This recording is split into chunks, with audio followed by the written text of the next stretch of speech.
Hi, my name is Lourdes. Welcome to day 2 of Last60 Best60. I wanted to welcome you to this process of making our last 60 days of 2018 our best days of 2018. Today I'd like to share a little bit about this idea of massive action. Start by taking small weekly actions that create a massive impact. And when I say massive action, it might sound like, oh my gosh, like who has that kind of energy? And the thing is, what I talked about yesterday was like eliminating the complaining that we have in our life so that we can really direct our energy towards creating a new possibility, creating something that we're really excited about, creating something that doesn't even exist yet, but will because we put our energy towards it. And massive action doesn't mean like, I'm gonna make $1 million in 60 days. It's not really about that quantity, but I really encourage you to take an area of your life and apply intention, action, awareness, and purposefulness towards that area. So when I think of a project in my life that took massive action, there's actually many, but the one I want to share with you today is how I found my husband. I wanted to share this story because it's something that's so meaningful and makes a difference in my life every day. So back in like 2004, I had been single for a really long time, not dating much at all. And so I really was not a dater. And I was just unfamiliar and not comfortable with men. I was at a time in my life where I was just reevaluating how is my life going, much like I do now. And my work life has always been very inspirational and has called me to be my best as a yoga teacher. And so that felt very fulfilling.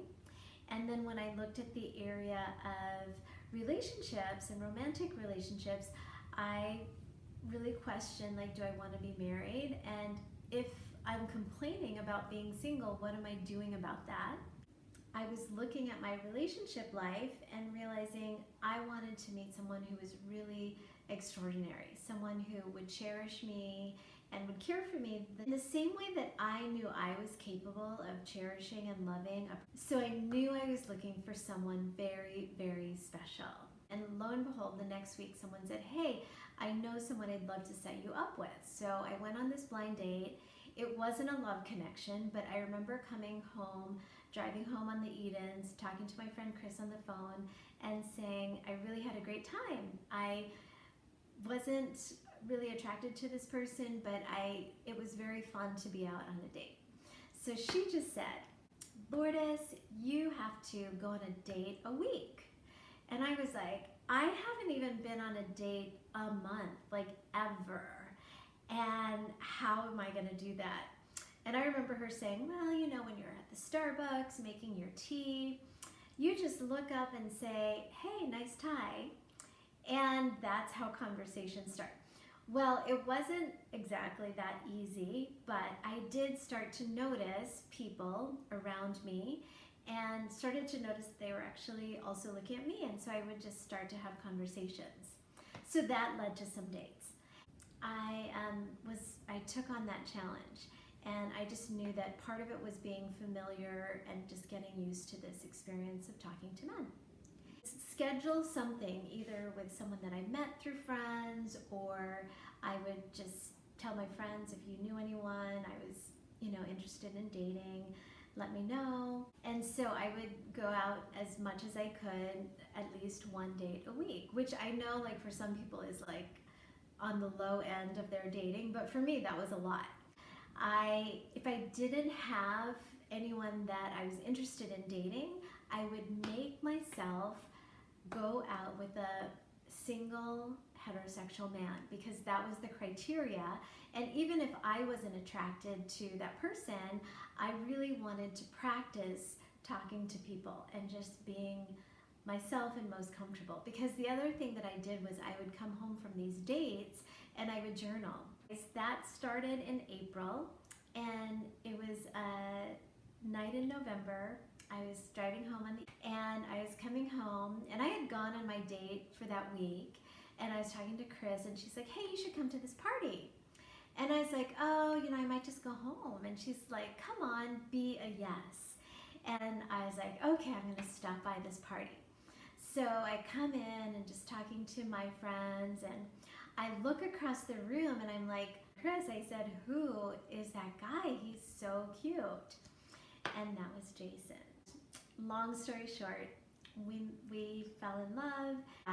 By taking small actions every week, I got to be more comfortable with myself, which is totally out of my comfort zone.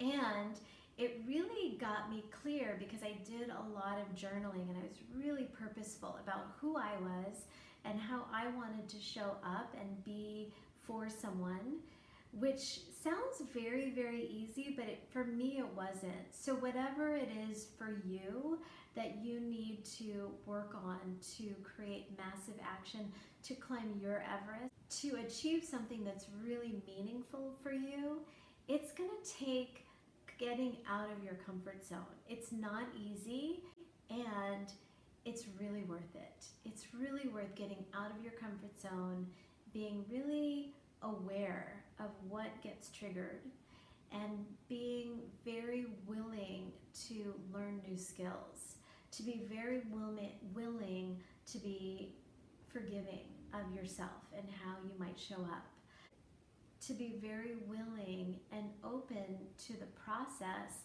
of that climb or that effort, shedding some layers of who we know ourselves to be. So I offer these stories really to share that massive action is possible with small weekly steps. Just take a step. Sometimes I use this metaphor in my own life of eating an elephant one bite at a time. So whatever your statement is, whatever you're aiming for, whatever area in your life you'd like a little bit of improvement in the next 60 days to make it your best 60 days of 2018, I encourage you to just think about to really get out of your comfort zone and be in your uncomfortable zone. That's the important thing. People say, oh, just get out of your comfort zone, but that means you're in your uncomfortable zone. And what you'll need to really make it through learning about yourself, learning a new skill, understanding that how you were seeing something in your comfort zone is going to require a new perspective in your uncomfortable zone. Being willing to crack the hard shells around what we know to be true, and being willing to be broken and to find some wisdom, some stamina, some skill that might start out unrefined, to have that be really worked on so that we can come out of the year feeling really strong and proud of ourselves. Like, on the other side of discomfort is a new kind of comfort, and it is the feeling of accomplishment, and it is the feeling of being bold, and it is an experience of feeling almost like washed.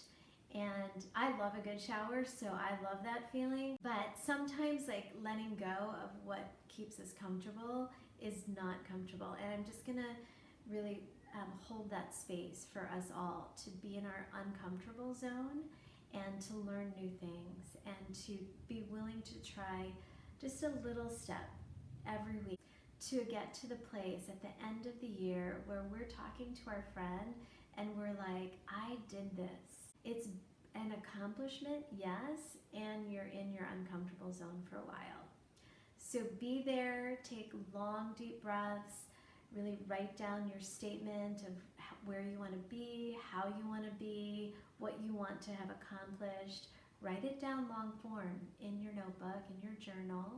Share it with a friend. You can share it with me by email or put it in a comment. However you start to work towards that, just take a step.